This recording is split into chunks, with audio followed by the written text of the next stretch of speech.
Assalamualaikum warahmatullahi wabarakatuh. Perkenalkan, nama saya Almaulendriana dari kelas 11 IPS 1. Di sini saya akan menyampaikan materi tentang teks prosedur.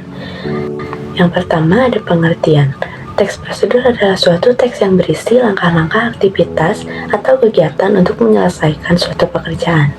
Teks prosedur ini dibutuhkan sebagai panduan bagi seseorang dalam membuat atau menyusun sesuatu. Tujuan teks prosedur adalah untuk memberikan petunjuk bagi pembacanya tentang langkah-langkah secara urut dalam menyelesaikan atau melakukan aktivitas. Selain itu, teks prosedur juga memudahkan pembaca untuk mengetahui cara yang benar dalam melakukan sesuatu dan memberikan petunjuk jelas agar mendapatkan hasil yang maksimal. Selanjutnya ada struktur teks prosedur. Yang pertama ada tujuan, yang kedua material, yang ketiga ada langkah-langkah, dan yang keempat penegasan ulang atau kesimpulan. Selanjutnya juga ada ciri-ciri teks prosedur. Sama halnya dengan teks yang lain, teks prosedur memiliki beberapa ciri sebagai berikut. Yang pertama, menggunakan kalimat perintah. Yang kedua, terdapat panduan yang harus dilakukan. Yang ketiga, menggunakan kata kerja aktif. Yang keempat, menggunakan konjungsi atau kata hubung. Yang kelima, terdapat aturan dalam hal bahan atau kegiatan. Yang keenam, menggunakan kata keterangan untuk menyatakan rincian, waktu, tempat, dan cara. Yang terakhir, terdapat isi kegiatan yang dilakukan secara urut.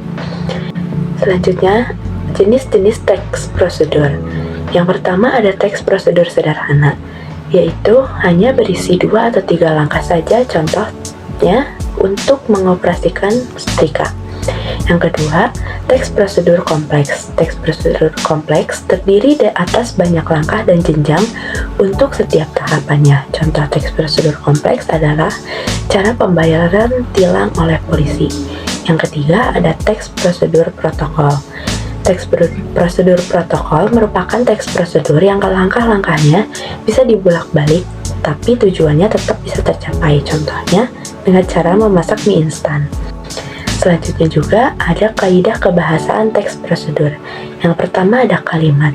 Yang poin A ada kalimat imperatif. Pada jenis kalimat ini, tanda seru digunakan untuk mengakhiri ungkapan atau pernyataan. Poin B ada kalimat deklaratif. Tanda baca titik digunakan untuk mengakhiri kalimat tersebut. Poin C ada kalimat integratif. Di akhir kalimat integratif diberikan tanda baca, tanda tanya. Yang kedua ada konjungsi. Konjungsi dibagi menjadi 2, yaitu konjungsi persyaratan dan konjungsi temporal. Yang ketiga ada numeralia. Yang keempat ada pronomina.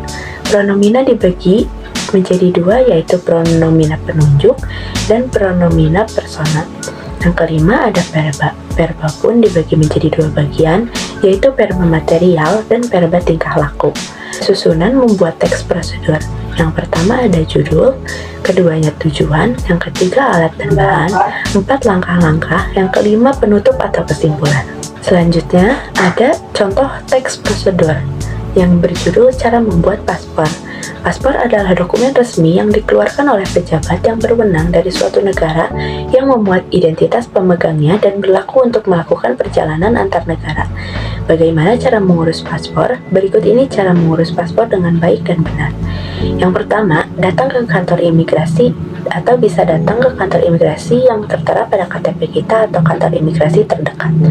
Yang kedua, kemudian beli formulir permohonan. Formulir permohonan ada di loket yang sudah disediakan. Isi dengan lengkap formulir tersebut sesuai dokumen yang Anda miliki dan bawalah dokumen yang asli. Yang selanjutnya, serahkan formulir permohonan tadi ke loket pendaftaran. Setelah itu, ambil tanda terima dan jadwal foto serta pengambilan sidik jari. Jika sudah berfoto dan mengambil sidik jari, maka Anda sampai pada tahap wawancara dengan menunjukkan dokumen asli. Setelah tahap wawancara usai, langkah berikutnya membayar buku paspor dan menandatangani buku paspor. Minta informasi kapan jadwal pengambilan paspor yang sudah selesai. Pada tanggal yang telah ditentukan sebelumnya, kita dapat datang lagi untuk mengambil paspor yang telah jadi. Biasanya dalam waktu 1 minggu paspor baru sudah selesai dan bisa diambil. Nah, Sekian materi yang saya sampaikan mengenai teks prosedur. Mohon maaf apabila terdapat kesalahan kata saat penyampaian materi. Wabillahi taufiq wa hidayah. Wassalamualaikum warahmatullahi wabarakatuh.